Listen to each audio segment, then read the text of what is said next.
Trabajadores de todo el país se reúnen para recordar a Amber Check, asesinada brutalmente en su trabajo. Esto no es responsabilidad de una sola persona. Es toda la cultura laboral de los hombres en trabajos manuales la que ha fallado a mujeres como Amber Check.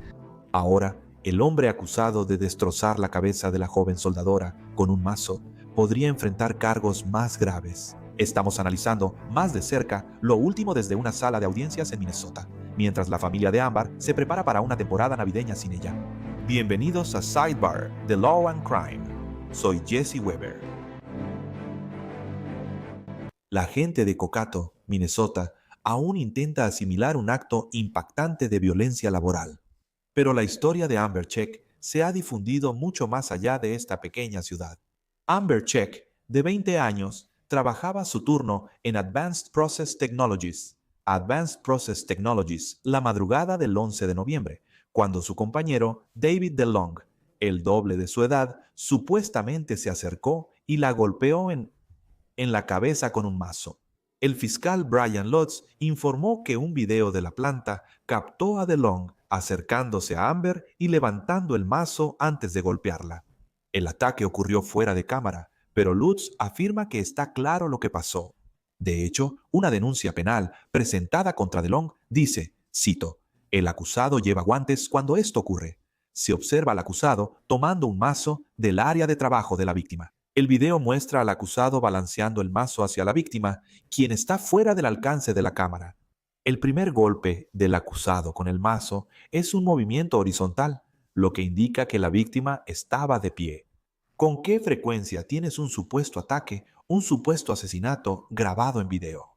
Porque eso es lo que, según dicen, tienen los fiscales aquí. La denuncia alega que después de este ataque, aparentemente no provocado, DeLong pasó junto a otro compañero de trabajo y dijo algo como, cito, "Le pegué con tu martillo. Ella estaba junto a tu caja de herramientas. Ya no está". Así, este hombre encontró la escena espantosa.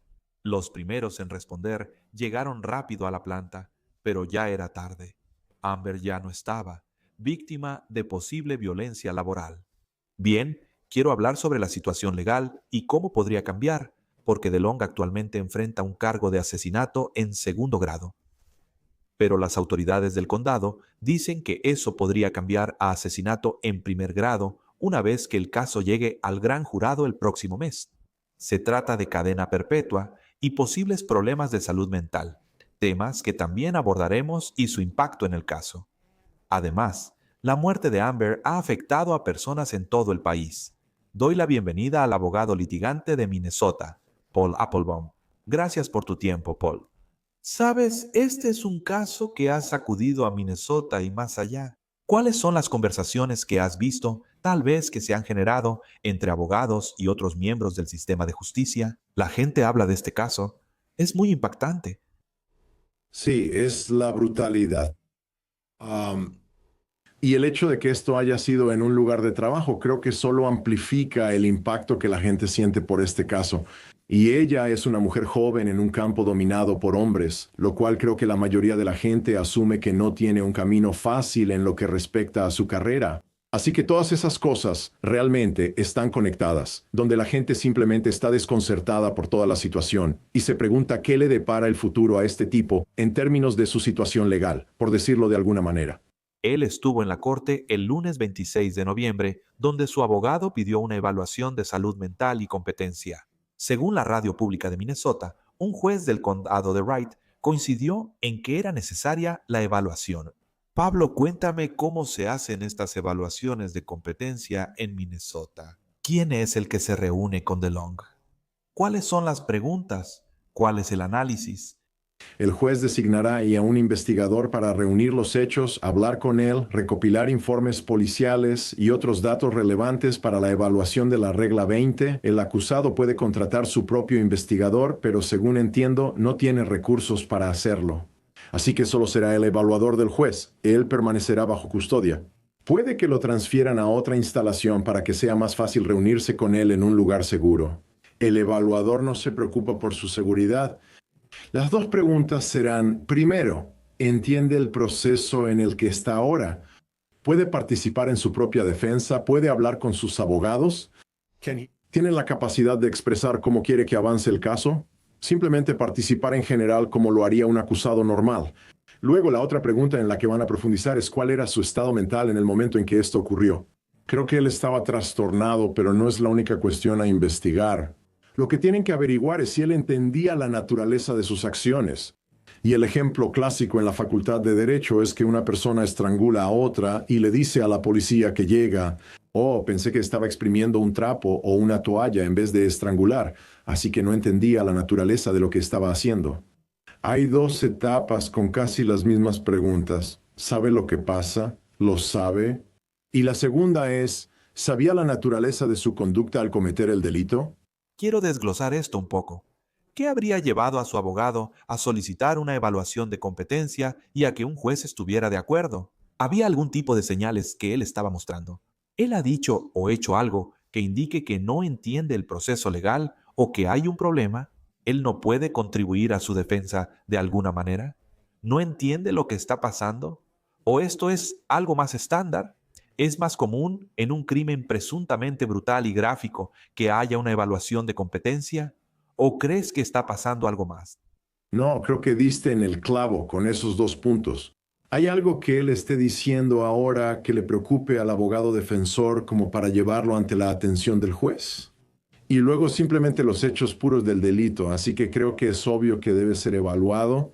No creo que le haya costado mucho trabajo al abogado idear esto, no quiero llamarlo una estrategia, pero idear este movimiento, porque sería casi incompetente que el abogado no pidiera que esto se hiciera.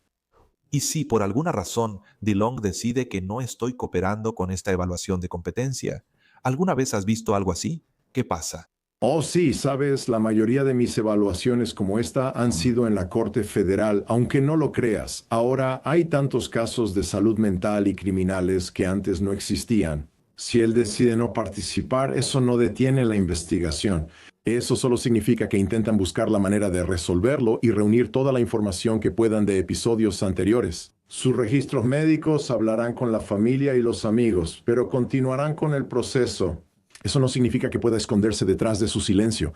Lo mencionaste antes, decías que bajo la ley de Minnesota existe una defensa por demencia, ¿verdad? Esa es una posibilidad. Me pregunto, y dijiste que, ya sabes, podrían estar investigando las primeras etapas de eso para ver cuál era su estado mental en ese momento. Si consideras la idea, los reportes dicen que supuestamente le dijo a las autoridades que no le agradaba y que planeaba hacerlo.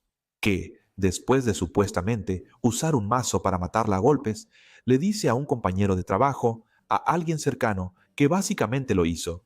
¿Eso reconoce que él sí entiende lo que hizo? ¿O ahí termina la investigación?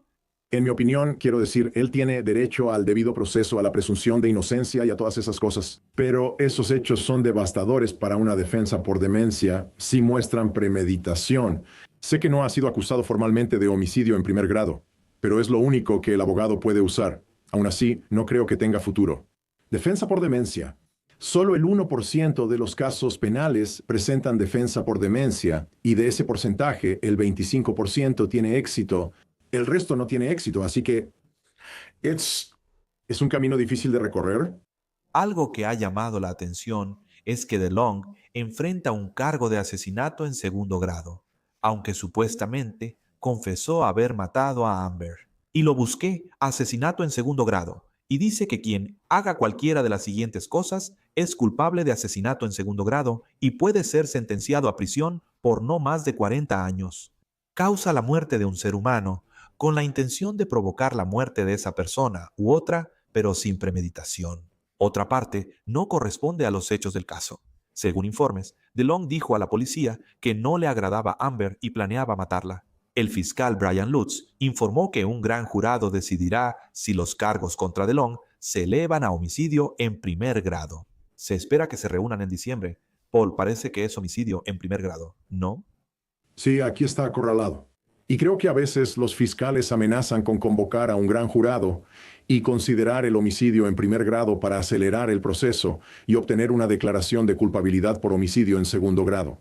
Puede que solo haga esto para llamar la atención del acusado y su abogado, o quizá crea que el cargo de homicidio en primer grado encaja mejor con las pruebas del caso. Creo que sí se ajusta a las pruebas en este caso, creo, pero tal vez no se resuelva así, ya que intervienen muchos factores al negociar un acuerdo de culpabilidad. Número 1. La amenaza de cargos de asesinato en primer grado más adelante, tratando de evitar un juicio, para que la familia no tenga que pasar por todo este espectáculo. Quizás sea una forma de motivar a todos a resolver el caso del asesinato en primer grado. Si te declaran culpable de asesinato en primer grado, te irás de por vida sin libertad condicional. Y por cierto, dos cosas sobre esto. Una, en un juicio por asesinato en primer grado, ¿el jurado puede declararlo culpable de un cargo menor como asesinato en segundo grado? Entonces es asesinato en primer grado o no culpable, y si es no culpable, ahí acaba la investigación. ¿Pueden considerar asesinato en segundo grado como delito subyacente? Incluirán la opción de asesinato en segundo grado. Está bien. Los fiscales deben convencer a todos más allá de una duda razonable y lograr unanimidad como una red de seguridad. Algunos miembros del jurado, casos atípicos, podrían no ver asesinato en primer grado. Sin esa red de seguridad del segundo grado, tendrás un jurado indeciso y repetirás todo. Así que realmente me sorprendería si desestimaran el asesinato en segundo grado, ya sabes, después de que lo acusen formalmente. Hasta donde sé, esto debe ocurrir ante un gran jurado. Según la ley de Minnesota, para acusar a alguien de asesinato premeditado en primer grado, debe presentarse ante un gran jurado. Sí, es correcto. No puedes, en Minnesota no tenemos audiencias preliminares ni cosas así. El propio fiscal redacta los cargos y luego un juez puede revisar la denuncia para determinar si hay causa probable. No solemos tener esos procedimientos preliminares, pero el asesinato en primer grado, debes regresar al método tradicional, convocar a un gran jurado, presentar pruebas y obtener o no una acusación formal para que la persona sea acusada. En otro episodio, sé que mencionaste por qué no lo acusaron de asesinato en primer grado desde el inicio tras la acusación formal. El fiscal debe hallar una razón para mantener a la persona en la cárcel hasta convocar al gran jurado. Así que lo acusan de asesinato en segundo grado, que es solo por denuncia, lo cual es un proceso mucho más rápido. El acusado está detenido en la cárcel mientras convocan el de primer grado. Es solo una manera de mantenerlo fuera de la comunidad mientras esto sigue su curso, la acusación por asesinato en primer grado. Oh, me alegra que lo hayas mencionado. Te lo agradezco. Ahora tiene sentido. Ahora tiene sentido. Y para ser claro, para ir ante un gran jurado, ¿la defensa tiene algún papel en eso en absoluto? Solo esperan a ver qué pasa. Eso es exactamente correcto. Como abogado defensor, he trabajado principalmente en la Corte Federal, donde suelen convocar grandes jurados en Minnesota. El abogado defensor no participará en el gran jurado. De hecho, pueden enviar una carta al abogado defensor diciendo que si su cliente quiere testificar ante el gran jurado, es bienvenido a venir y testificar. Un abogado respetable nunca dejaría que su cliente testificara ante un gran jurado. Así que es un asunto unilateral. Y rápido, antes de hablar un poco más sobre Ámbar, ¿cuál es otra posible defensa aquí? Si no es salud mental, ¿es buscar a toda costa que no muestren el video de vigilancia? ¿Es cuestionar la credibilidad de la persona a la que supuestamente el acusado le confesó? Se siente como un reto, pero ¿esas vías solo atacan la admisibilidad de esa evidencia, la confiabilidad de esa evidencia? Así que las declaraciones que hizo a sus compañeros de trabajo definitivamente van a ser admitidas. No necesita que le lean sus derechos, Miranda, antes de hablar o ser interrogado por un compañero de trabajo. Eso no impide admitir sus declaraciones como evidencia. El video, siempre y cuando alguien que esté familiarizado con los dispositivos de cámaras de seguridad pueda venir y sentar las bases para el video. Por lo que he leído, no se puede ver que él realmente la golpee. Pero ¿qué más está haciendo el hombre mientras balancea el mazo hacia este objetivo fuera de cámara? Y todas esas cosas trabajando juntas, y he estado en una situación muchas veces antes donde no tengo defensa. Pero no tengo un cliente que se declare culpable o no estoy recibiendo ninguna oferta para llegar a un acuerdo en el caso. A veces sigues adelante aunque sepas que perderás, porque es tu trabajo. Entras y das lo mejor. No veo ninguna jugada legítima que el abogado defensor pueda hacer sobre la culpabilidad, ya sea culpable o no en el sentido convencional. Quiero volver a Ámbar por un momento. Hay muchas publicaciones de creadores de contenido en Instagram y TikTok que alegan que Ámbar fue a recursos humanos, 5 veces por presunto acoso o mala conducta por parte de DeLong. Este detalle, al parecer, se puede rastrear hasta un comentario en un hilo de Reddit. Pero, para ser claro, no ha sido confirmado por ninguna autoridad oficial. Ahora, Pablo, aparte de la idea de si hay desinformación o detalles exagerados que pueden difundirse rápidamente en línea o en redes sociales. Si eso es cierto, si es cierto que ella presentó denuncias en su contra, ¿cómo afecta eso al caso? ¿Qué te dice eso? Bueno, eso se relaciona con la identidad del perpetrador que ya está claramente establecida, pero es otro ladrillo en la pared sobre quién lo hizo. En cuanto a una demanda civil por contratación negligente o por no protegerla en el trabajo, muy bien podría haber una demanda civil contra la empresa por no tomar medidas para despedirlo. Y si hay suficientes documentos, si hay suficiente prueba de quejas previas que demuestren que ella realmente temía por su seguridad, la empresa podría ser responsable. Y tengo la sensación de que tienen un seguro para todo eso. Pero ya sabes, ese es otro componente de todo este asunto. No. Y por cierto, ¿qué tipo de impacto podría tener toda la atención sobre este caso? La gente sigue e interesa en esto. Hablaré más de lo que vemos en redes sociales. Pero lo primero que pensé fue, ¿podría ser difícil conseguir un jurado justo e imparcial en este tipo de caso? Sí, es un buen punto, no lo había pensado. Seguro que van a presentarán una moción para mover el juicio a otro condado con menos atención mediática. Y tratarán de conseguir un jurado que pueda dejar de lado lo que sabe del caso y escuchar la evidencia sin prejuicios ni ideas preconcebidas ni nada por el estilo. Creo que eso probablemente será lo primero que intenten hacer. Pero eso no siempre es lo más fácil del mundo de hacer. Muchos jueces, muchas veces, por razones prácticas, no quieren tener que ir a un juicio que dure un mes lejos de su casa. Son reacios a hacerlo y realmente trasladar un juicio es una tarea enorme. Yo lo he intentado muchas veces. Recuerdo cuando conseguí que aplazaran un juicio por la publicidad previa. Pero ese es un aspecto importante que no había considerado antes de que comenzáramos esta conversación. Es un gran problema para los abogados defensores. Permíteme ser claro, se discute mucho esto, así que, haya reportado o no a DeLong a recursos humanos, grupos de defensa y sindicatos protestan, argumentando que se pudo hacer más para protegerla. Según las estadísticas citadas por la organización de noticias independiente 19th News, las mujeres representaban solo alrededor del 6% de los soldadores en el país. Debido a esa baja representación, dicen, las mujeres suelen ser blanco de acoso o humillación. Angie Casey, carpintera de Carolina del Norte, dijo al medio que busca motivar a las jóvenes a ingresar a los oficios. Este incidente le genera dudas. Cito, ella hizo todo lo que queremos que hagan estas chicas. Participó en soldadura en la prepa y asistió a un colegio comunitario. Es solo un recordatorio contundente de que todavía hay mucho trabajo por hacer para descubrir cómo abogar mejor y asegurarnos de que estas jóvenes estén seguras.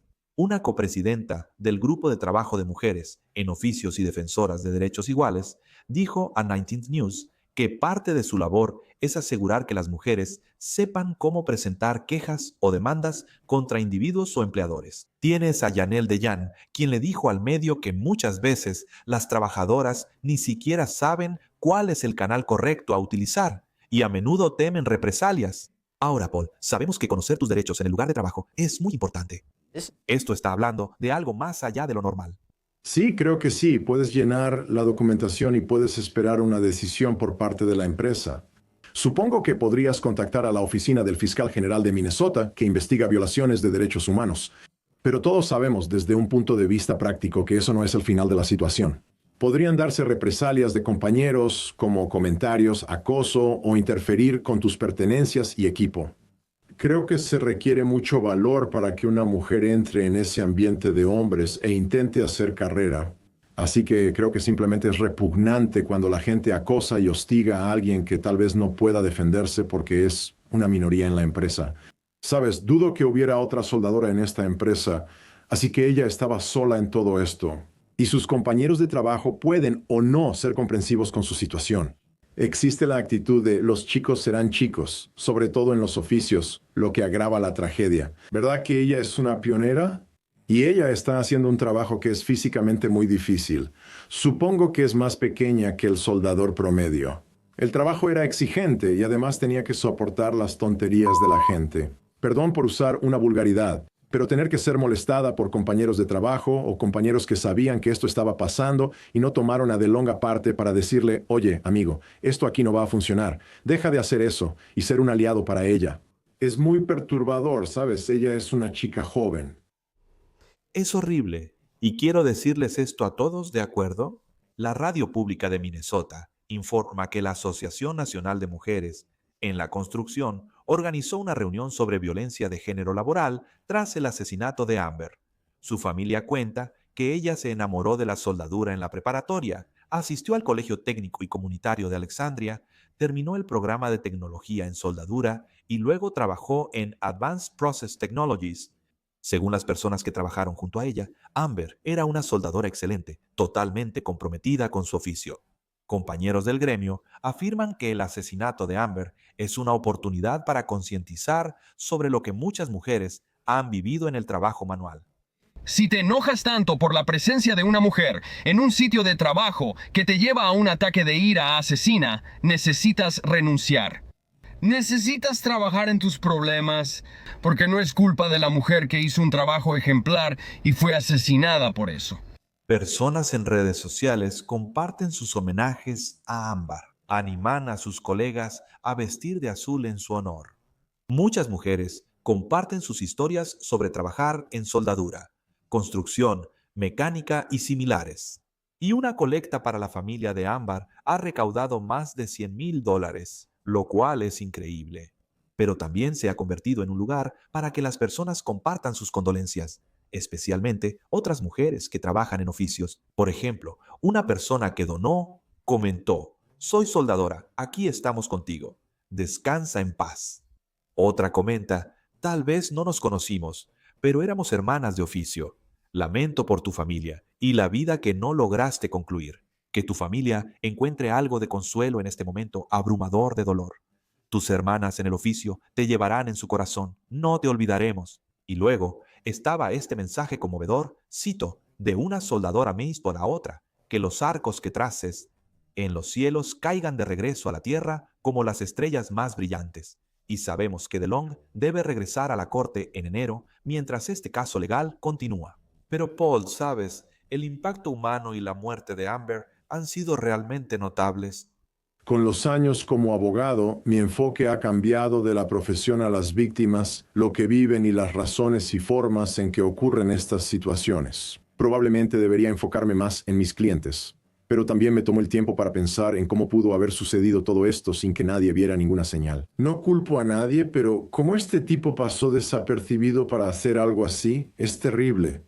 Y especialmente una mujer que se atrevió a abrirse camino en una carrera dominada por hombres.